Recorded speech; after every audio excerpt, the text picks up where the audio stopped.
archaic technology, and some of this technology can expose workers to unsafe environments. So these are some of the efforts that we're working with regulators.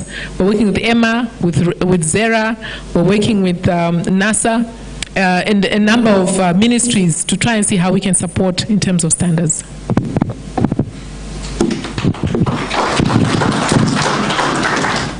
Thank you very much, Dr. Eve Gadzikwa. We won't take any further questions now in the interest of time. Just a comment from Godfrey. Just an addition to what the said, and also referring to Prof. Maumbe, the issue of price. There's a research that was done again in Britain, saying that investing in standards pay dividends for organizations that use them, and also that standards always generate more benefits for companies than they cost to implement. And also on awareness and visibility, I think we are everywhere. We try to be at the Z, ITF, MineEntra, and everywhere, on television, on radio, and all the activity with the agriculture show, talking about our services, talking about the advantages of standards. Thank you. Thank you very much. Just to summarize on this session, there are 4 key points which I picked up during Eve's presentation and the panelists. Number 1, the issue of the SADC protocol, the 2063 SADC industrialization policy, which came about when His Excellency the President was the chair of SADC. Eve's point and frustration there on our lack of proactivity. We need, as CZI and as industrialists, to be more proactive towards the SADC 2063 as well as the AU 2063 industrialization agenda. And we also need to leverage on standards to grow exports. We need to think in terms of regional and global value chains, and underpin that through organizations like SAZ. She also touched on the National Quality Infrastructure Policy and the policy that she's working on for Africa, which is due for submission by end of the year. That policy document has to read into the national trade policy and the national industrialization policy. I think yesterday the Honorable Minister on the IDC and the role is going to play there. So there is an urgent need for us to focus along those lines.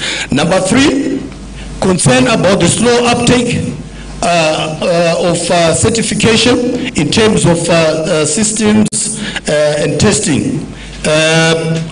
As industrialists, we need to know, I think from examples from the Indian experience and Turkish experience, the role of standards in international trade was underlined.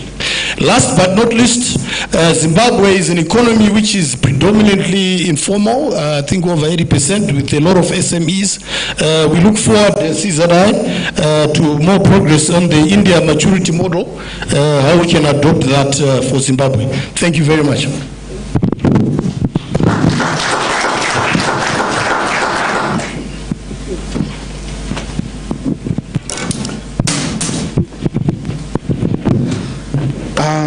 May I take this opportunity to thank Mr. Chiwandire for chairing or moderating this particular session.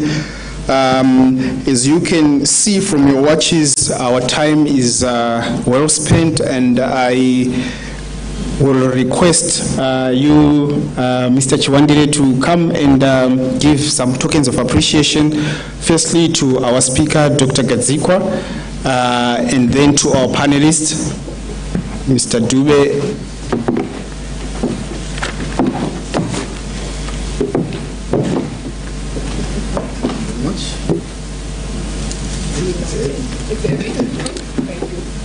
We thank Net1 and Prochem for providing these tokens of appreciation. May I call upon Mr. Dube?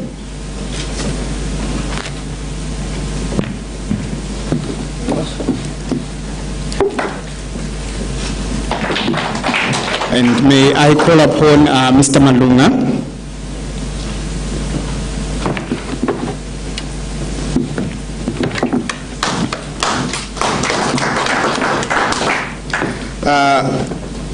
May I also call upon Rachel to thank Mr. Chiwandire. I would want to thank our sponsors once again. We also want to, in particular, want to thank the sponsors for the gifts that we have just given to our panelists and as well as to our speaker. Ladies and gentlemen, we are now going, or we are breaking for lunch, and then after lunch, we will resume with the topic on manufacturing sector, manufacturing competitiveness, realities and realignment. We are going to lunch, ladies and gentlemen. May we give a round of applause to the sponsor of this particular lunch, TEL1, who are also providing us with data that we are using for live streaming. May we give a round of applause to TEL1. Ladies and gentlemen, it's 12:30, so we have 45 minutes for lunch. So may we quickly rush stampede to go for lunch. May I invite you for lunch? Go and enjoy your lunch. Thank you. Thank you. Yeah, thank you.